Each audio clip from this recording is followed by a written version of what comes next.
Nababahala naman ang pamunuan ng NAIA pati na ang DOJ sa pagkaunti ng mga immigration officer na tumatao sa NAIA.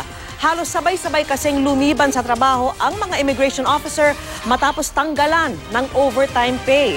Ang resulta, mahahabang pila ng mga pasahero. At nakatutok si Maki Pulido. Humaba ang pila sa immigration counter ng mga pasaherong parating at paalis ng bansa sa NAIA Terminal 3 nitong linggo. 3 immigration counter lang kasi ang bukas dahil 19 na officers ang absent. Why do you have to go through all this? Ilang linggo na raw halos sabay-sabay mag-absent kung weekend ang immigration officers mula ng tanggalan ng overtime pay ng Bureau of Immigration. Nag-aalala si NAIA General Manager Ed Monreal dahil sa Holy Week, lahat ng mga international flight halos fully booked.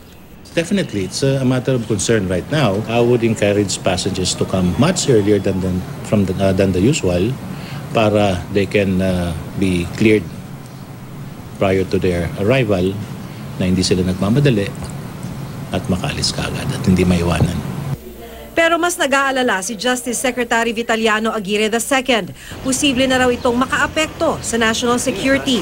Delikado tayo dito sapagkat pag wala nang magmaman sa ating ports, exit and entry, delikado yun sa national security. Kaya imumungkahi ulit ni Aguirre sa Pangulo gamitin ang Philippine Immigration Act, kuhanin sa express lane charges ang overtime pay ng immigration personnel mula sa mga airline at shipping.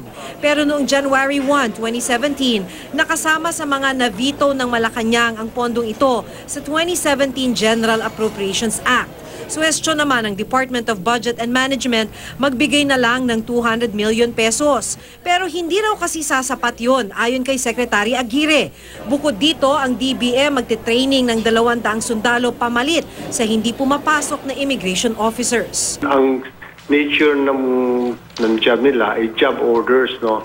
So, yung mga pagmamatigas nila, they can be replaced anytime. Pag hindi ka nag-report for work, walang pumayag na opisyal ng Bureau of Immigration na magpa-interview sa harap ng kamera, pero simula sa susunod na linggo, magde-deploy na raw sila ng 37 dagdag na immigration officer sa airport para punan ang biglang pag-a-absent ng mga nakatalaga sa NAIA Terminal 1, 2 at 3. Maki Pulido, nakatutok 24 oras.